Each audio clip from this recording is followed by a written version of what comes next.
What's up everyone, it's JD Reviews here with an action figure review. Today we're going to take a look at the Star Wars Black Series Beskar Armor Mandalorian. Shout out to my wife, she actually found this figure at our local Target here in Berkeley, California. So check your stores, check your shelves, check hidden spots, check under shelves, whatever you got to do to find these figures nowadays, man. But yeah, let's take a quick look at that packaging and then we'll dive deeper into the Mando himself. All right, so taking a quick look at the back of the packaging, it has a little bio that I want to read out for you guys. His body is shielded by Beskar armor. His face is hidden behind a T-visored mask, and his past is wrapped in mystery. No one is quite sure who this well-equipped stranger is. Yeah, so that's the bio, and then we have this nice little artwork here on the back of the packaging. We got all this gibberish down here. Here's the UPC code, just in case anybody needs that UPC code. And then we have this newer style where it's actually cut at an angle, kind of like a doorstop, kind of wedge thing. Something different. And then we got the window right here. Obviously it reads the Mandalorian.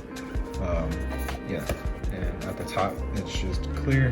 And mine came a little damaged on the shelf, and yeah, on this side it's just tape. So that's the packaging. Let's get rid of this and then actually take a look at the Mandalorian. All right, so taking a quick look at the Mandalorian, I gotta say, man, I really like this variant. I'm gonna call it a variant. It's not like a complete retool. I mean, the joints and the frame is pretty much 85% identical to the first two releases that we had for the Mandalorian, but the armor and some of the shoulder armor and the gauntlets and a piece of the thigh armor is actually resculpted, which is a nice touch. Obviously, as he progressed in the show, he earned more armor and got to pretty much pimp himself out. So this version looks really dope. Let's just go real quick into it. Right here we have a nice bright silver on the chest, and we have the nice silver painted on the belt buckle and the little bullets that he has right here in the straps, which is really nice. And then right here, if you guys notice, he also has that mudhorn insignia, which is really nice, and a nice piece of Beskar armor there with an identical piece on his left side. And his dome, his T-visor helmet is actually clean. There's no rust wash or rust paintwork that we were familiar with the first release. And the second, I think he had 3 releases, a first edition, a regular retail black box, and then I think the carbonized version so far, but correct me if I'm wrong. And then his little poncho thing right here is pretty much the same exact sculpt. It just hangs on his shoulder like that. It's a slightly darker brown or black, I don't know. And then the back is a brand new piece of armor. Yeah, that is different than the original one. And then we got 3 pegs back here, one for the gun accessory that he comes with that I'll show you in a second, and then yeah, the new jetpack that he comes with. To the back, he has a nice little piece of like charcoal kind of gunmetal paint right there on the back armor flap right there. And then his new gauntlets right here. I think it's called the Whistling Verge or something that he got. Some new weapon or something. I forget what that's called. You guys gotta let me know. But yeah, new piece of armor here, and it's painted out in a nice silver to match the other pieces. And then I don't know if you guys noticed this in the pictures or anybody else's review, but this piece is also different. It's more sharper. This is more true to the show. I don't know if he had the same gauntlet throughout the show, but it's definitely different compared to the sculpt on the first releases. And I'll show you guys that here when we do comparisons. And then this piece of armor here is pretty much the same sculpt, but it's painted up slightly more gunmetal, and then it has that more brighter silver kind of a paint blemish there for damage. And then this piece right here is completely silver, and that's a brand new sculpt as well. And some nice gray paint here.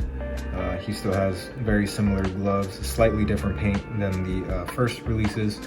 And then moving right back down here to the shin guards, he has these little canisters or bullets or whatever these things are that he stores on his leg for some reason, painted up in silver.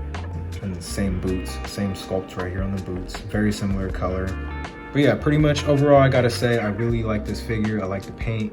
I definitely want to get it like a third party kind of a cape just to get that flowing in the wind right there. And I still got to pick up the little baby Yoda. Man, but just $10 for that little piece of plastic. I really wish that he came with this. That would have been awesome. I think honestly that baby Yoda is more of an accessory than anything. But yeah, but talking about this guy right here, man, he just looks dope. But it's pretty cool to see this new update armor. I really like this guy, and he just shines right there in the light. I got my windows in the back open. Yeah, it looks dope with just this natural lighting right here. So yeah, let's take a quick look at the accessories, and then we'll do some quick comparisons. I'm going to skip over the articulation segment of this review, pretty much just because it's essentially the same figure as our previous versions. He's gonna pose up the same way. All we have is slightly remolded armor pieces and new paint. So let's look at those accessories real quick, and then we'll bring in the old Mando to compare them to. All right guys, so looking at our first accessory right here, we have the rifle blaster that he has, and I don't know if this is like a smoky black plastic or just because of my lighting right now with the window open that it's coming through kind of translucent, but in dimmer lighting it looks more black. And then the top right here is painted up in a nice vibrant silver color right there, and the top of the gun where the trigger and the actually engineering of the gun, I guess, I don't know what the hell that's called, is painted up in silver. And then we got the nice brown right here on the bottom of the stock. And then as far as I can tell, nothing has changed as far as the sculpt, but it does have that same peg, and you can take Mando here and peg that in his back. We'll just do that real quick just so you guys can see. And again, just like our old Mandalorian, it doesn't fit all the way, it just kind of pegs in halfway. So it will want to like fall off when you mess around with them. Kind of, that looks pretty tight.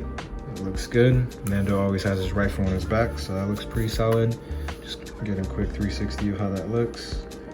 And yeah, that poncho cape thing is definitely sculpted so like he does have this look going on because it's off to the side like that. I really like that. Out of all the plastic capes we get from Hasbro, I mean, this isn't a terrible one. It's not like the worst. Like, he can still stand up and pose, but definitely a cloth bendy wire cape will look a lot better with this guy. But yeah, there he is with his rifle.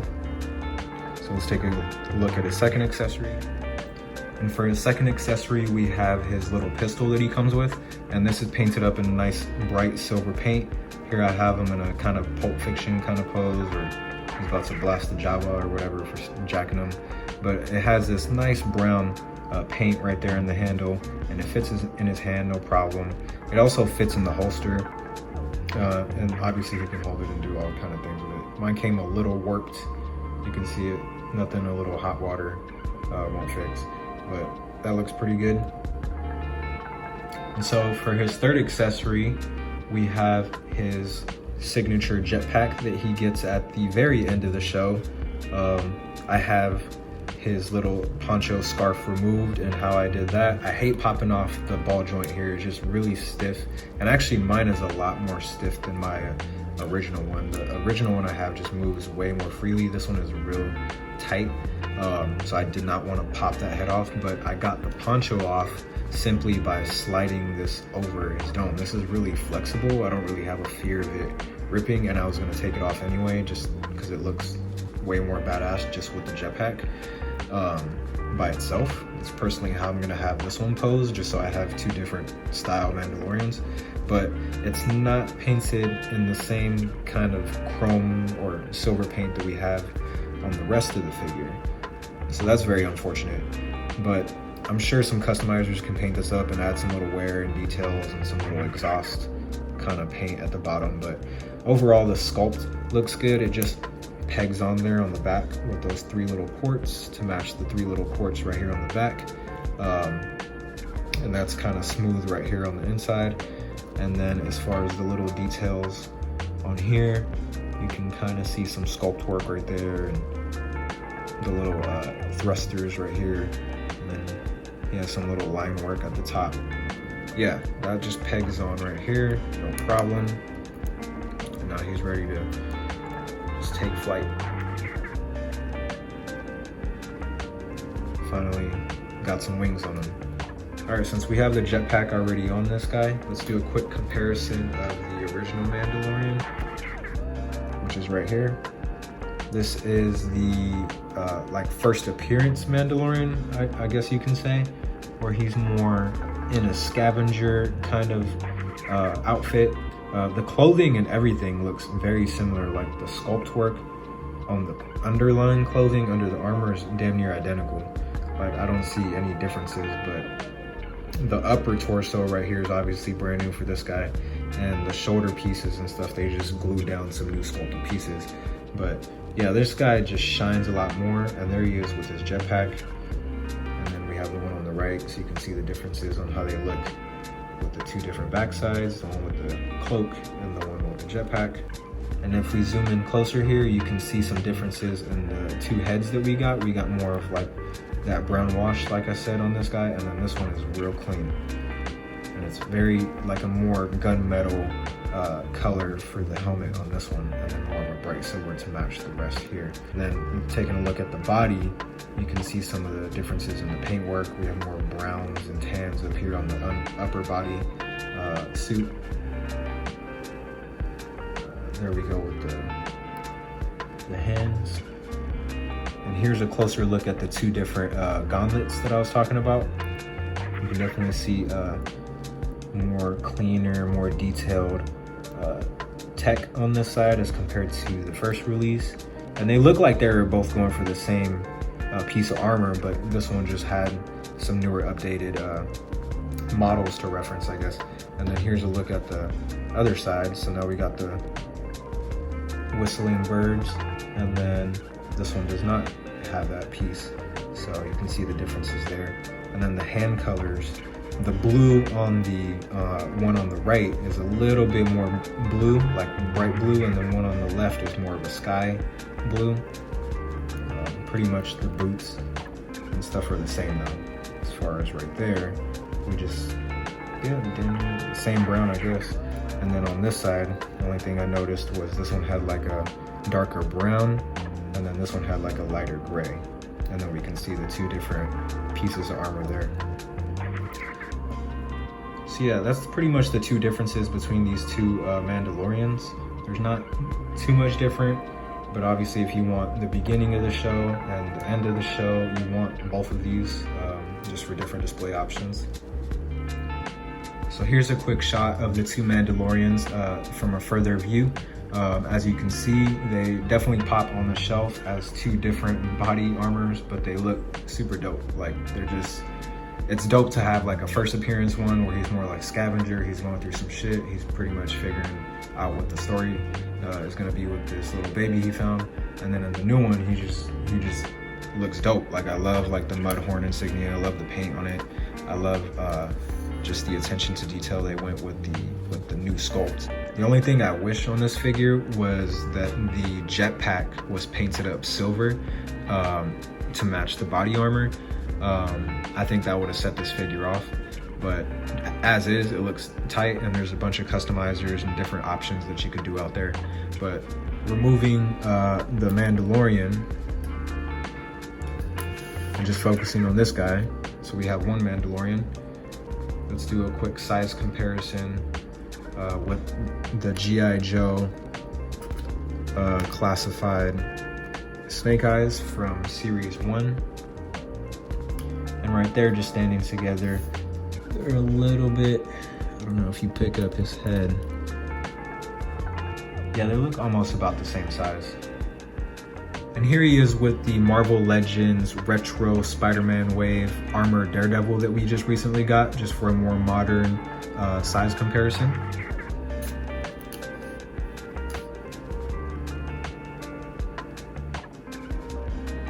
And here he is with the NECA TMNT 1990s movie Michelangelo. And for our last size comparison, here he is with the Transformers Earthrise Leader Class Optimus Prime, just to do another little random comparison. And yeah, so that pretty much wraps it up for this quick comparison slash review of the new Beskar Armor Black Series Mandalorian. Man, I highly recommend this figure if you definitely want to pick up the newest iteration of the Mandalorian with the new jetpack and the new paint and the new armor. So guys, this should be dropping at your local Targets, like I said earlier, so check that out. Try not to pay that scalper price, man, and try to find you some on some of those pegs. Until next time, appreciate you guys tuning in. If you were able to watch, please subscribe, comment, and like this video. Peace out.